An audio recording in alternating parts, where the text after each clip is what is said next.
What has this last month really been like for you? We found out you were going to be the head coach January 3rd. You were introduced January 6th. You've been hitting the ground running ever since. Yeah, it's been recruiting. It's been hiring the staff. It's been getting to know the community and learning the current roster that we have and recruiting them and keeping them in our fold. And so it's been really busy, really fast, really furious, but we've been able to check off boxes over the last month. What's been maybe the toughest part? You think, you gotta meet new people, you have to recruit kids to the program, like you said, you have to win people over. Mm-hmm. What has been maybe the toughest part or the toughest adjustment for you getting here? Yeah, the toughest adjustment has just been the demand that comes with being the head football coach here at Valdosta State. I often tell people there's the coach and then there's the head football coach at Valdosta State. And so just adjusting to that, because my schedule wasn't like that before. But it's been really fun. The people here have been great. The team that we currently have has been awesome in buying into the rules and values of what we're doing. And so it's made it go by fairly smooth. I know on signing day, we had a couple kids locally that chose to stay at Valdosta State.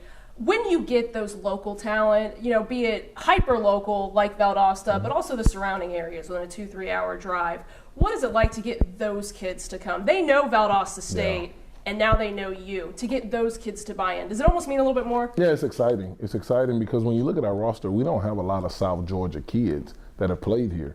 And so we wanted to get those kids and those families into our program. One of the things about college football is the attendance. We want to have people at the games. The fastest way to do that is by having people that can play for you stay in their local areas and play at a local institution. So it was big for us to do that. One of the things that stuck out for me when I was talking to Terrell Dudley at Lincoln, and he was telling me that, I asked him, the coaching change, it's always kind of, are you going to stick with your commitment? What are you going to do? And he said, I had no doubt. Coach makes me want to run through a wall. And I laughed because I was like, that was my first impression. When we heard you speak at your introductory press conference, I heard a gentleman behind me go, what number do I have? Like, I'm ready to put my jersey on right now. That energy, where does that come from you? It comes because I believe I have a calling on my life to coach football. Most people serve in different other capacities. Football is my service. And so I want to give it all that I have every single day that I wake up. And I think the players need that. I think our world needs it. And so we're trying to develop men to go out into the world and make the world a better place. And that's a real passion for me. Have you always had that energy with you as a player? I mean, has that always come from within? I was always a jokester, but I could make sense with the jokes. And so I was raised by my grandmother. And so I've always had a stern foundation, and I knew better more often than I acted like I did. And so we were just able to take some of the humor and put it with the foundation, and then just take real life issues and relate them to football. And help our guys understand. So I wouldn't say I've always had it. I would say we've developed it over time with different things here and there. Continuing to grow and develop. That's right? That's it. Every day. You mentioned grandma, so I want to talk about it. You also mentioned her at the press conference. Mm-hmm. I believe it was your grandmother, your mother, and your aunt. Mm-hmm. You grew up around 3 strong women, so nobody was going to scare you. Nothing like that. Those 3 women, how have they molded you into who you are today? Yeah, they put me in football. When nobody else knew what to do with a big kid that's 4 years old, they decided to put me in football. My grandmother was a lady without a high school education. She had an 11th grade education. They put her in the 12th grade. She decided to go work. She's probably the smartest lady that I've ever met. And so just her work ethic. My mother was the first one in our family to get a college degree. So that really drove me, and my aunt was probably the first one to make the most money in our family with being a baby nurse. So I was able to see 3 different phases of life from 3 different strong women. But the one thing that was common was they all worked extremely hard. And so I knew that in order to get whatever it is that I wanted, I was going to have to work extremely hard like those ladies. Mm-hmm. Another thing that stood out to me about your press conference, you kept saying, I'm not supposed to be here. Mm-hmm. As you get to know me, you'll understand my story. What is your story? Yeah, first of all, when you look across where I'm from, I grew up in a really rough neighborhood in Houston. Most guys don't make it out. If we do make it out, we normally don't stay out. We always end up falling back into the neighborhood games. And so for me to get a college education where I'm from, to be pushed like I was pushing, to be in a profession like coaching, that's not the common story. I grew up, I was in trouble. I did things that you see guys do, but I was able to recover. And I think we live in a one-strike society. And I think that if that was the case when I was coming through, then I wouldn't be where I am right now. And so thankfully that I was given another chance, and it's my duty and my honor to give other guys not just a first chance, but a second chance if they need it. That's what I was going to ask you. How have your life experiences helped shape you into the person and the coach that you are to these guys today? Yeah, we try to run a real life program. We're brutally honest with our players about how it is outside of these walls. And so we do things inside of these walls that are similar to outside of the walls. The difference is they can recover in here faster than they can out there. So we hope that they make the mistakes in the program, so when they leave the program, they don't make those mistakes, because we don't know what can happen to them outside. That's really been a thing. We're willing to meet people where they are. So if you're down in the pit, we're willing to go. If you're up in the palace, we're willing to go there too. And so we always tell our guys that, and I think that's what makes us different. What has been, I don't know, you talk about, I mean, I keep thinking, I feel like you've been here forever, and you've only been here a month and a half. Getting to know these guys, how special has that been for you? And I mean, I know you guys are still feeling each other out, and you'll really get to know each other next week when spring practice starts. But what has that process been like? You know, it's been really good. It's been hard at times because, again, we try to be extremely honest with our guys. But they've been awesome in adjusting and doing what we've asked them to do. They've bought into everything that we've said. We talk about being a dog around here a lot. They're dogs. Now, some days that dog don't want to move. Some days that dog is having a hard time. But we just keep giving it to them and giving it to them, and they do take it. One thing I love about our kids here is they absolutely love football. They love it. And some things, they might not like the conditioning, but they love when we put the balls out there. And so we try to show them that if they take that same enthusiasm for football and apply it towards everything, their lives and their football will be so much easier. And they've bought into that, and they're excited. You've talked too about how coming into this program has been so different from other programs in the past, because this is not a rebuild. You don't have to build this program up from nothing. You're not starting with nothing. This is a national runner-up team. I'm sure that puts a little bit more pressure on you as a coach, because there are expectations to meet. But how exciting is that challenge as a coach? You know, it's very exciting, and here's the deal, Allison, it doesn't put pressure on me. Our program is our program, and we're going to put in our program wherever we are. What does make it nice is that we do have good players in the room. We do have an expectation here already, where most teams in the country on this level, they might break down on national championship, but they never really have a chance. We do have the resources. We do have the experience. We do have the means to compete for a national championship year in and year out. And that's what makes it exciting. There's no place I'd rather be. I've been at places where it was okay to go 6-5, and you might get a statue built. That's not the case here. And so we certainly welcome that challenge. The biggest pressure that I have on me is making sure we develop these men the right way. I think if we win a national championship and our kids go out and get arrested, don't get a degree, and do the wrong things, then we failed them. And I don't want to do that. So that's really the biggest pressure. I can deal with people asking me if we're going back to McKinney, Texas every day, and like they do now. I can deal with that. But what really makes it worth it is hopefully we're in McKinney, Texas, and Dr. Carvajal is having to have a graduation in McKinney, Texas for all the guys that we've got graduating. You talk about those national championship expectations, and I remember, again, going back to your press conference, you said you fell on the bed, you were crying, you couldn't believe it. To be a part of the legacy, the history of this program, is it still one of those things where you got to like pinch yourself like, I'm here. I mean, it's going to be exciting. It is. I wake up every morning. It's me in a twin bed right now. I'm still in temporary housing. I fight with a twin bed every night, and so I win sometimes. The twin wins. But every morning I wake up and my feet hit the floor. I say, wow, man, I'm the head coach at Valdosta State University, which is a big deal. I'm the only black coach in a top 5 program right now. Wow. How did I even get here? And I didn't even make the playoffs where I was. And so it's definitely a reality check every morning. It makes me want to go to work even harder because we've got something to prove. You know, our program and our coaches want to prove that we can coach on this level as well. And so we definitely look at it as a challenge, but I do every morning.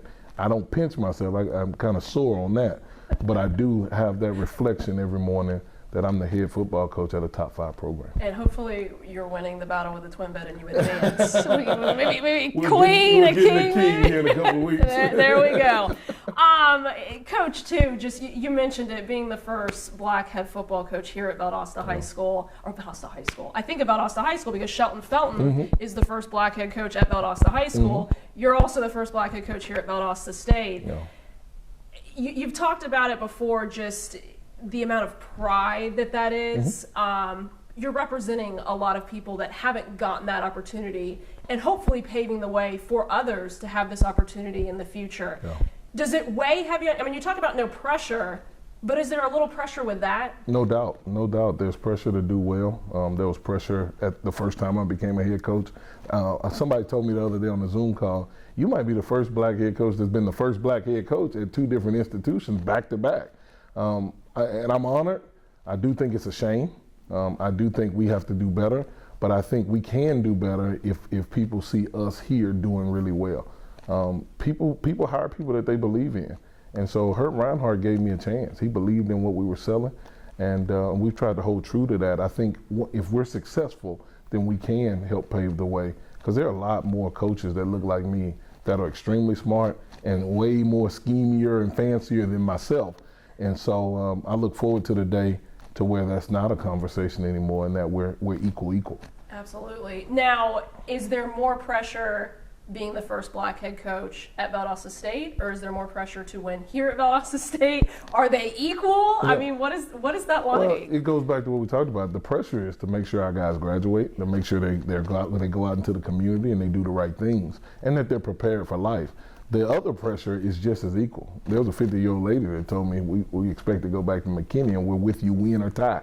That was some pressure in the middle of the grocery store.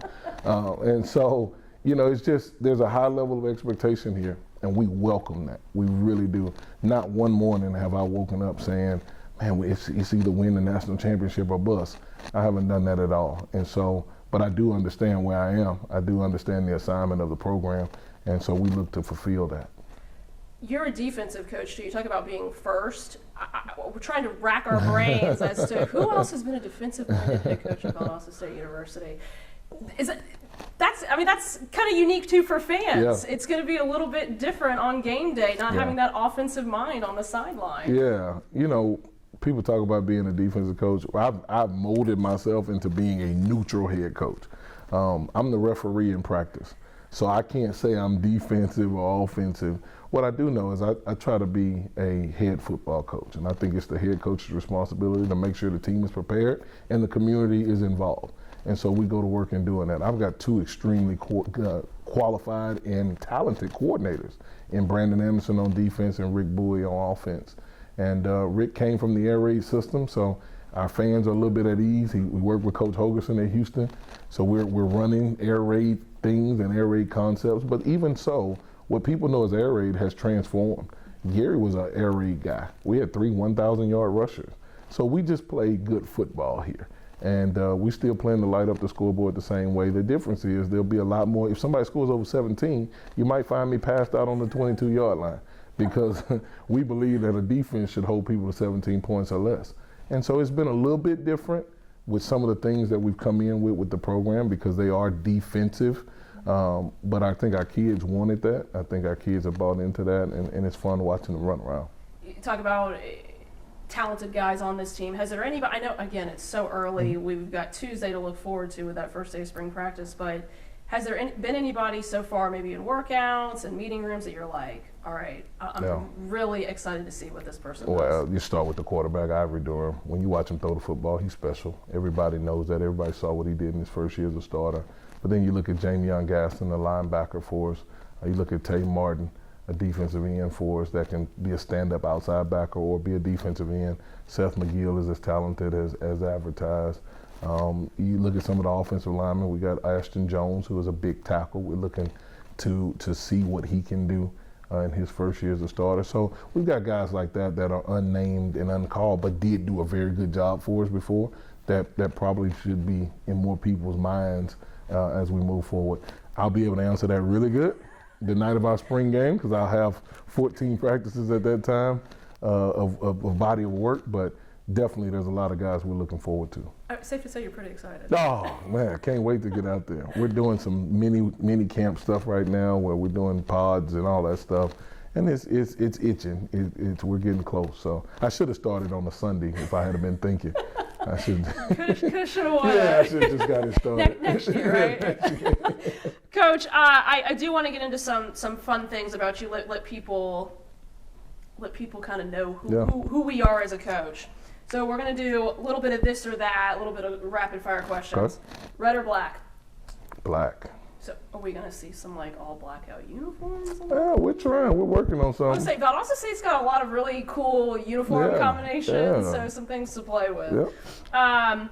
Would you rather win by a huge defensive stop, maybe 4th and goal, 1 yard line, or a last second Hail Mary exciting touchdown? Defensive stop.